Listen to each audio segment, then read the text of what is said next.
RTI टाका आणि गेल्या 5 वर्षात किती अट्रॉसिटीज केसेस आहेत, त्यातल्या जेन्युइन केसेस किती आहेत, ब्राह्मणांच्या अगेन्स्ट किती आहेत, प्रत्येक कास्टच्या अगेन्स्ट किती आहेत, ह्याचा सेन्सेस काढा RTI टाकून.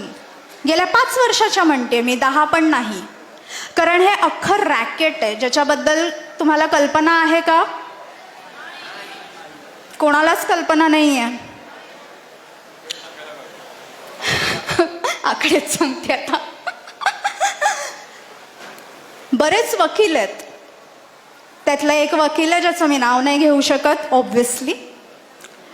गेल्या 15 ते 20 वर्षात त्यांनी 62 अट्रॉसिटी केसेस टाकलेले आहेत. प्रत्येक ठिकाणी त्याच्याबरोबर विटनेस एकच असतो. 13 ते 15 ठिकाणी विटनेस एकच आहे त्याच्याबरोबर. त्यांनी रिसेंट जी अट्रॉसिटी केस टाकलेली आहे ती दादर स्टेशनच्या एका TC वरती टाकली आहे, मुंबई लोकल दादर स्टेशन. का? तिकीट नव्हतं, लोकलनी फिरत होता, TCने थांबवलं. TC म्हणाला तिकीट दाखव, नाही आहे तिकीट, फाईन भरा. सरळ आहे ना, तिकीट नाही आहे तू फाईन भर. ह्यानं अट्रॉसिटी टाकली. माझी जात बघून ह्यानी मला अडवलं आणि फाईन मागितली आहे. त्या TCला जावं लागतंय कोर्टात. हा साईड बिझनेस चालू आहे, हे रॅकेट आहे. आणि हे एवढं मोठं जर रॅकेट आहे, हा एक झाला, हा एक वकील आहे, असे अनेक वकील आहेत ज्यांचा. आज 2 दिवस झालं गरळ ओकून तरी सुद्धा केतकी चितळे आणि ब्राह्मण ऐक्य परिषद आयोजकावरती गुन्हा दाखल होत नाही. पोलिसांनी विनाकारण महाराष्ट्रामध्ये मोर्चे आंदोलनं काढायला लावू नयेत. महाराष्ट्र अस्थिर करण्याचा आणि सामाजिक सलोखा बिघडवण्याचा सुनियोजित कट हा परळीच्या ब्राह्मण ऐक्य परिषदेतून झालेला आहे. त्याचे सगळे भाषणाच्या क्लिप आहेत. महाराष्ट्रभर संताप आहे, अनुसूचित जाती जमातीमध्ये उद्रेक आहे. विनाकारण PIला मी बोललो तर मी ओपिनियन मागवलंय, अमुक केलंय, ढमुक केलंय. 2 दिवस झालं त्या ठिकाणी आंबेडकरी कार्यकर्ते, नेते, सर्वपक्षीय संघटना जात आहेत, निवेदन देत आहेत, आंदोलनाची तयारी करतायत. दबाव कुणाचा आहे? आंदोलनाची सुद्धा ताकद असते आणि वेगळा मार्ग असतो, तो आम्हाला अवलंबायला लावू नका. पॅंथर चळवळ चालवतोय, कुणाचा दबाव आहे ते स्पष्ट करावं बीड पोलिसांनी. पॅंथरचा दबाव हा सगळ्यात मोठा दबाव असतो.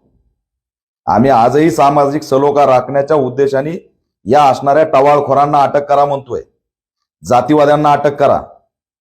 भाडकाऊ भाषण करलं, त्याचा आधार काय, कोणता TC होता, कोणती केस होती, केस नंबर काय होता. कुणी यायचं काहीतरी कहाणी बनवायची आणि त्या कायद्याला आणि त्या समाजाला हिनवायचं, बदनाम करायचं.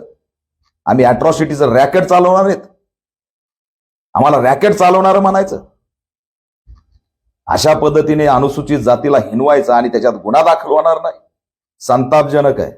बीडच्या SP-ना माझं या ठिकाणी मागणी आहे की जर का या 12 तासामध्ये गुन्हा दाखल झाला नाही तर बीडमध्ये भूतो न भविष्यती मोर्चा काढल्याशिवाय आम्ही शांत बसणार नाहीत, हा इशारा देतोय. त्या केतकी चितळेवरती गुन्हा दाखल करा आणि MPDA अंतर्गत लावा.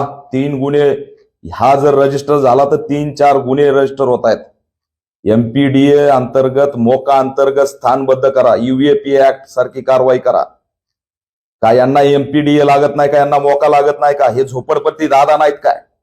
सातत्याने क्राईम करायचा, सातत्याने जामीन घेऊन बाहेर आलं की गरळ ओकायची, कुणाच्या याच्यावर चालू आहे?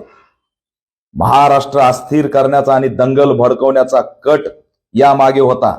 आता SITची चौकशी होणार नाही का गृहमंत्री? नाही, आमच्या दलितांना रॅकेट म्हणून हिनवलं तर तुमच्या अधिवेशनात चर्चा होणार नाही का?